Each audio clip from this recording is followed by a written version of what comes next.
It's car con carne. Let's eat in the car. It's car con carne.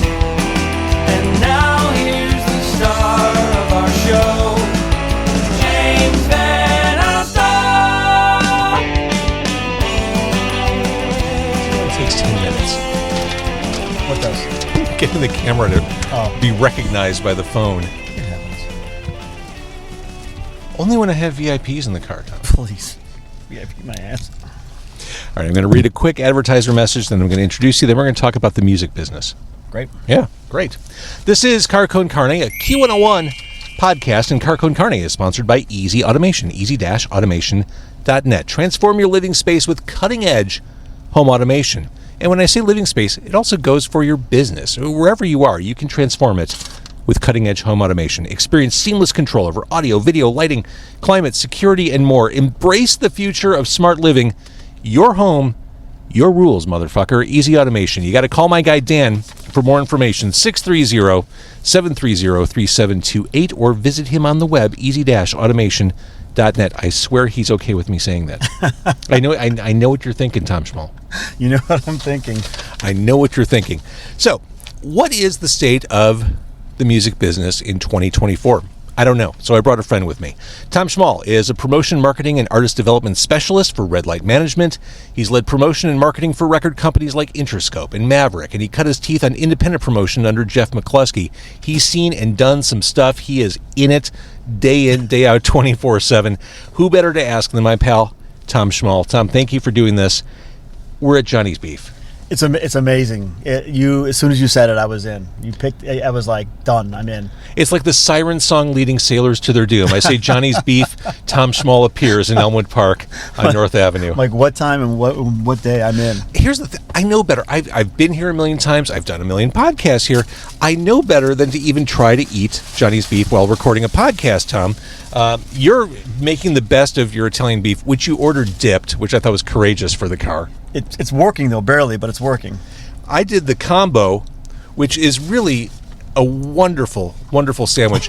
There is no way on God's green earth I can eat this in the car without making a mess. I tucked napkins into my shirt, thinking that's going to get the job done. But I mean, it's like a 4-pound sandwich. It's massive. It is massive. So my secret, Tom, I'm going to ask you questions and then quietly move to the left and eat as you answer them. Go ahead, man. Okay. Let's talk about the music business. You know, we've known each other for decades at this point, which seems crazy to say. I met you through the music industry. You're still standing. You're still doing the thing. I guess let's talk about your role right now. Let's talk about your role as a manager for Red Light. I have a lot of musicians who watch and or listen to this show. When does an artist need a manager? I guess is the question. Thinking about it from the most grassroots local music level, when do they have to raise their hand and say, I need help with this? You know, it's a tough question because it's like it depends on where they're at in their development in terms of, I mean, there's so much that an artist can do these days on their own. And it's a matter of, when things start getting busy enough or there's so much happening in terms of things that have to be done and, the workload to where it gets in the way of the creative process. At that point in time, I think you need to reach out, and it could be, a best friend or someone, someone just to help you with all the stuff that's non-creative in terms of, musically speaking, I think the hardest part for musicians is the idea of sharing the wealth, because the wealth isn't there up front. Well, no, but here's the thing, right? I mean, listen, this comes up all the time. It's like, would you rather make, a little money or okay money and have it all to yourself, or would you rather have the opportunity to make a lot of money and have a broadened career and you don't get all the money? It's like, it's real simple. And it's not hard. And the thing is, it's like at some point in time there's too much work and things will get missed. You have to have a team. You have to have a team around you. And I'm not saying that it's got to be a massive management company. It's got to be, a baller agent. I mean, those things are great, but it's like, but you have to have help because otherwise you get lost. You get lost in all the details and it sneaks up on you quick if things are happening, right? So it's a lot of work and it's important. Now, when we first met, There was a blueprint. There was a roadmap for an independent artist. We're going to get to a certain level. We're going to be able to sell out certain size rooms. We're going to get attention, and then we're going to get a record company deal. We're going to get on a major label. That's not the trajectory anymore, but I don't know if there is a clear-cut path for artists in the present day. There isn't. And it's like you see all these things online, like all these people who have these, take this course and we'll, show you how to self-manage yourself or how to be an artist and all this stuff. And the reality of it is, artists, in my opinion, artists just have to start. You just have to start. Don't, if you sit there and try to educate yourself about everything, there's too much to know, and a lot of it might not even apply in your case. So it's like you just have to do shit. You got to start. You know what I mean? Mm-hmm. Like I can swear, right? Yeah, okay. I said motherfucker. I know. I watch this all the time. I should know that. So you just have to start. Stay focused and just do shit. And what will happen is things will start to happen, right? Like you'll start meeting more people. Things will, you'll start, meeting other musicians and other people in the industry. But you just have to start and do stuff. It's like you start there and then from there you can grow, But you have to start. If you sit there and try to educate yourself, you'll be doing it for fucking years, Let's take it back to management. Red Light manages lots of artists, big and small. I mean, a lot of artists we're familiar with, artists like the Dave Matthews Band or Smashing Pumpkins. Can I bring things down to the local grassroots, regional Chicago level for a case study? Absolutely. Bridget Calls Me Baby. Yep. Is one of the bands. Different profile, stage of career from a lot of the higher profile acts that your team manages. Tell me about their progress. Like, what's it like elevating them and helping them break? Well, it's interesting because when they were first brought in, because the band was from Chicago and Wes was originally from a small town in Texas, the lead singer, Phil Costello was like a legendary manager, and he ran Capitol Records. I mean, he's been doing this for a long time, and he's their manager, and it was brought to him into Red Light. And he had called me up one day and said, "Hey, I got this band, and you have to come out and see him." I think it was like a Monday night in the middle of winter, at like the Empty Bottle or something. It was like 11 o'clock at night. It was a weird thing. So of course I went, and I went out there, and there was Phil standing in the bar, and the band was back in the green room. I didn't even meet the band at that time, and they had come out, and it was on, like, as soon as they started, right away, like the whole room, anyone who was in the room was like now focused on what was happening. And actually I'd seen them once before because they opened up for Inhaler I think it's Subterranean for like a Lala after show or something, or pre-show before that. So I had seen them there first, and it was the same, but it was the same thing. It was like, hey, you have to see this band, and they came out and they owned the room, and you knew there was something that was there and something that was special, and it was just a matter of what are the next steps, because there was nothing, right? Mm-hmm. I mean, there were songs that were recorded, there was a name, and there was a logo, and that was it basically in the band. So but it just you just start doing the work, right? You start putting it out there, you start creating awareness, building communities, you start telling everyone about them. I mean, and just whether it's in radio or friends or family or agents, or you just keep just keep pushing and promoting and talking and having discussions, and before you know it, people are buying in, jumping in. Not to put you on the spot, because again, you're in this 24/7. Yeah. You mentioned radio. Yeah. When we first met, radio was a critical part, especially in the alternative world, to breaking an artist. Right. What's radio's role in the present day? It's different. It's completely different. It's completely different than it was back in the day. It's funny because there's always this like discussion about radio's demise, right? It's like, oh, radio doesn't mean anything, or radio is not important, and it's just not the case. It is just not the case.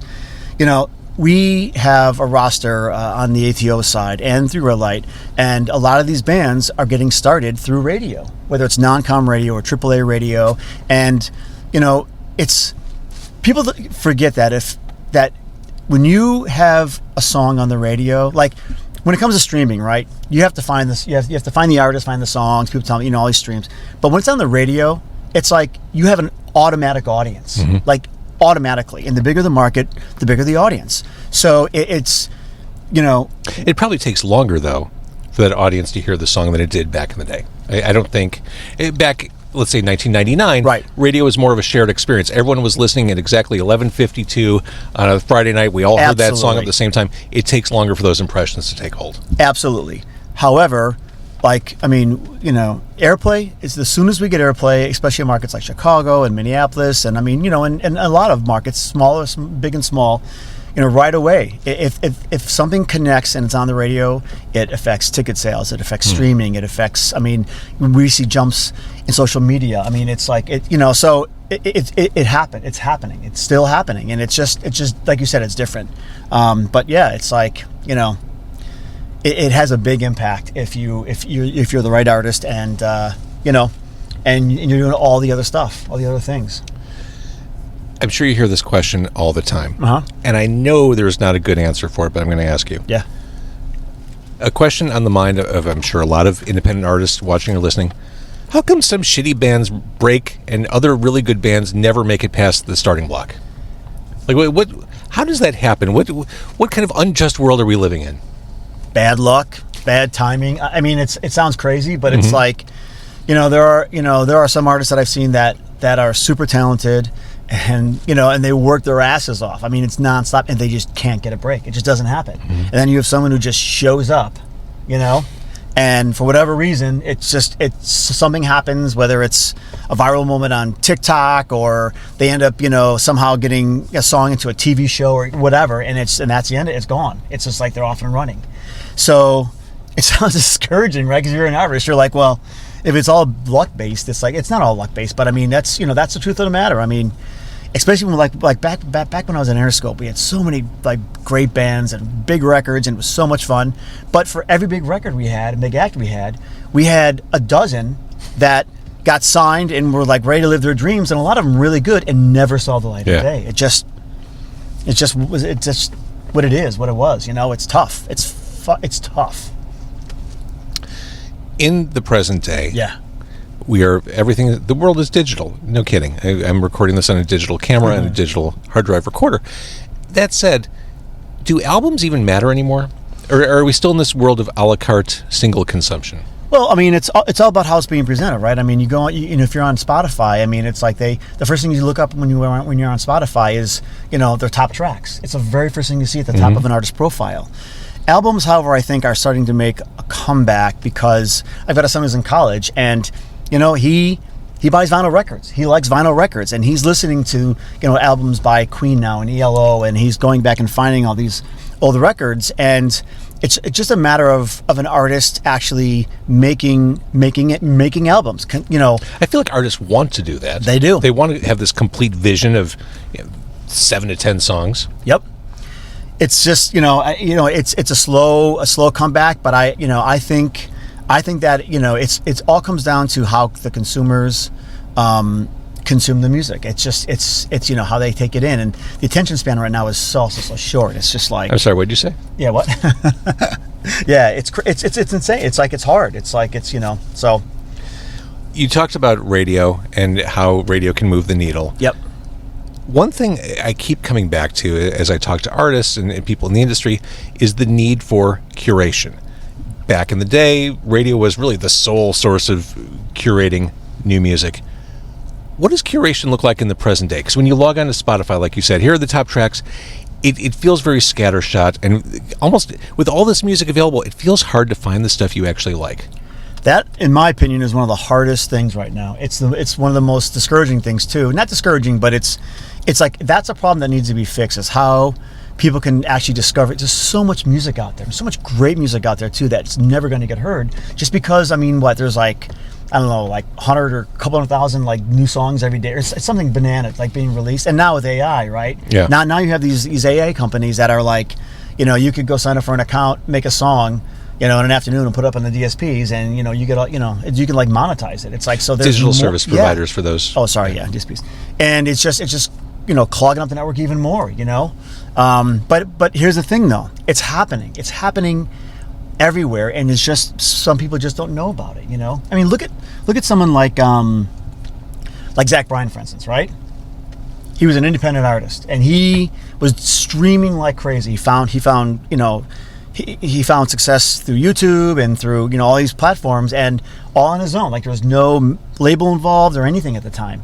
And most people didn't even know who he was until Something in the Orange, you know, videos, live videos started appearing on every other feed and every other, you know, social media network there was. You know, it's like, it was all over Instagram and Twitter and everywhere else. And he ended up, you know, he's part of Warner Brothers now, but it's a deal in which, from what I'm to understand, that he controls. It was his way. They came to him and he said, "This is what I want to do," and he said, "Great, here's an album with, you know, 80 songs on it. You know, put it out." So it happens, and there's a lot of artists like that out there. So, you know, it's a really tough question to answer, but, you know, there's no one answer. It's just you just gotta start. Let's talk about trends. Yep. I think it's impossible to predict where things are going because it's so hard to get a groundswell of fandom in the present day. It is impossible. Like back when I first knew you, and you were in radio, and I was, you know, with Maverick or Interscope at the time, it was like you always kind of knew, like, things were going to come back around, right? Yeah. It was like rock bands. Rock bands were massive. Then it kind of went to the cycle, and then it was dance stuff, and then it was like, you know, singer-songwriter, and cycles just kind of came around, and you always kind of knew, like, it was on the horizon to come back. Now it's like scattershot, right? It's like it's everywhere, and it's you know, and you don't know where it's going to come from or why. What would you say is one of the more common mistakes an up-and-comer might make? Is it inaction? Is it... Absolutely. I mean, it's like not only inaction, but it's so hard to, like, shut out the noise. There's so much noise, right? I mean, point. you're like, you know, I hear from artists all the time that are either comparing themselves to other artists, or they're watching what's, you know, this person is doing, and how come I can't do that, and how come, you know, they're doing this, and, you know, and we're not. I mean, just trying to find solutions, and it's just like they spend so much time, you know, on everything else and everyone else, that they don't focus on what they're doing. You know, it's like, just fucking make some music. You know what I mean? Like, go with your heart. Like, you know what I mean? Yeah. It's like do what you feel is right for you, and just make the music, and it'll come to you. It'll come. You know. I'm sure, as I have in radio and media in general, I'm sure you have seen plenty of people who you came up with who are no longer in the industry. Yeah. Who've moved on to different careers, whether voluntarily or being wished well in their future endeavors. What keeps you in this business? Well, I've been fortunate enough to be able to stay. I'm born and raised in Chicago, so I've been fortunate enough to be able to stay in Chicago my whole career, which has been amazing in itself. And I'm a fan first. I love everything about it. I love the music. I love the process. I love the artist. I love the struggle. I love the I love it all. Confrontation. Do you really? Highs, I'm telling you, it's like the gamesmanship. Absolutely. It's like, you know what? The worst thing that I think someone can tell an artist is, or someone can, you know, an opinion that someone can have about an artist is like, you know, it's okay, and just kind of nonchalant. I would rather have someone can say, you know what, this sucks. I'm not dealing with this. This is no good. Because then at least you know, like, okay, you know what? Now I know, like, where they stand. Yeah. And what I have to do. Passivity is. It's the worst. Mm-hmm. The absolute worst. So, you know, and I'm telling you, it is. The highs are highs. The lows are lows. The successes are, you know, just to be part of it and see it happen for artists is just. I mean, there's nothing like it. You know, and the lows sometimes are heartbreaking. You know, I mean, there's no two ways about it. It's like. You know, but I love everything about it. Is it safe to say, especially dealing on the management side of things, there is no way to prepare you for the variety of things you face in managing an artist? The calls that come at 3:00 in the morning. You would never begin to imagine the things that these managers have to go through sometimes, and what they have to deal with. And a lot of times it's not even their, you know, it has nothing to do with the artist. It has to do with, you know, whether it's, travel schedules or, I mean, the craziest shit you could possibly imagine at the worst times. It happens, and it's like, you know what? You have to be prepared for it as a manager, and, you know, you kind of have to have, like, this fearless nature as well, because, I mean, sometimes shit's going to get heavy, and you just got to, you know, you just got to be able to dive in and deal with it. You know what I mean? So, because you're literally the first call that gets made. A manager for an artist is like, you're the first call, and it's, fix it. All right, making it more consumer focused. As a music fan, as we've established you were a music fan, what were some shows that were life changing for you? Because you've seen more concerts than I can even fathom. I've seen so many like unique special shows. Prince at the Metro did an after show. Like 3 a.m? Yeah, I mean, literally went on at 3 a.m. It was the middle of summer. It was unbelievable. 9 Inch Nails back in the day never did any kind of like unplugged sessions or any kind of like small shows, and for whatever reason they decided to do one for Q101. I was there. I think you and I worked on putting that together. It was at Chicago Recording Company. Yeah, and that was like. It was wild, but it was like it's the first time that it ever happened. It was unbelievable. It was like wild, right? I got my 12-inch of Head Like a Hole signed by Trent that day. Oh yeah, it was and I mean, I remember people being in the room and just being like, they had candles everywhere, the whole 9 yards, and I think they thought they were the biggest 9 Inch Nails fans, and I got in there, and when you're in that studio, it's kind of quiet. I emceed that. In fact, I know I emceed that one. I have it on CD somewhere. Okay, I want it. Okay, I'll have to find it. I literally have it on CD somewhere. I'm pretty sure I introduced it by saying it comes down to this, which of course is a 9 Inch Nails lyric. I don't know why I remember that. That was like 99 or 2000, but yes. Yeah, it was. Yeah, so I've seen a lot of those things, that were like, that you just don't see anywhere else, That's awesome. And you just reminded me, one of radio's fatal flaws is the fact that back in the day, and to this day, they've never really had archivists collecting the content. When you say, "Oh, I have that 9 Inch Nails session," cool. Q101 doesn't. Like when I worked at the Loop and they wanted to do something for the 40th anniversary, no one has archives. Like, good luck finding something from Steve Dahl or whatever. They don't exist. It's crazy. Do you know what I just found? I just found a cassette tape, because that's what they put it on. Eminem. Eminem's the EP came out, and he was in Chicago. So you were at Interscope when My Name Is. Yes. You were working that. Okay. And they wanted to get him into B96 or whatever time, and no one would touch it. They wouldn't touch him because it was insane. It was crazy, right? So, but he was in Chicago because he was getting. I think they flew someone in to get him an expedited. A passport.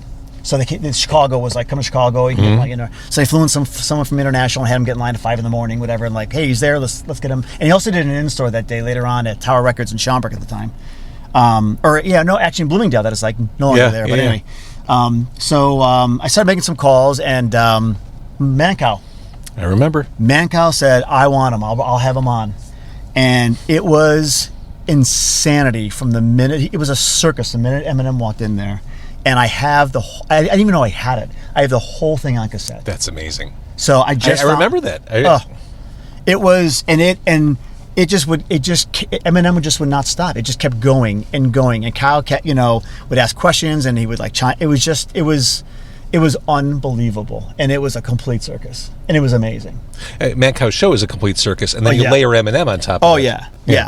And he, and Kyle was trying to be Kyle, and Eminem would just like, say the craziest shit. And Kyle would be like, well, I don't, now what, like, okay, like, and he was just like, they were like going back and forth, and it was just, I just remember being in there and like out like in the hall just pacing, thinking, oh my God, like, this is not going to end well for somebody. So, but it was great. I love doing interviews like this. Like, there's no time-sensitive content here. We're just talking about shit we're excited about. I love doing stuff like this. Yeah. But we're going to stop talking because we both realized early on we can't eat these sandwiches and talk at the same time. Yeah, no. So we're going to kill the camera out of respect for the people watching. They don't need to see this. And we're going to wrap it up. Tom, thank you for I think this was super informative and interesting. So thank you for doing this. Yeah, it was a little. I just was like talking out of my ass, but I hope it's but like it's just. These are perspectives we don't get. Yeah. As fans, as people who are music adjacent, we don't get these perspectives. So I thought it was super helpful. Yeah. Well, thanks for having me, man. It was a lot of fun, and I listen all the time, and I've known you a long time. This is great. Yeah.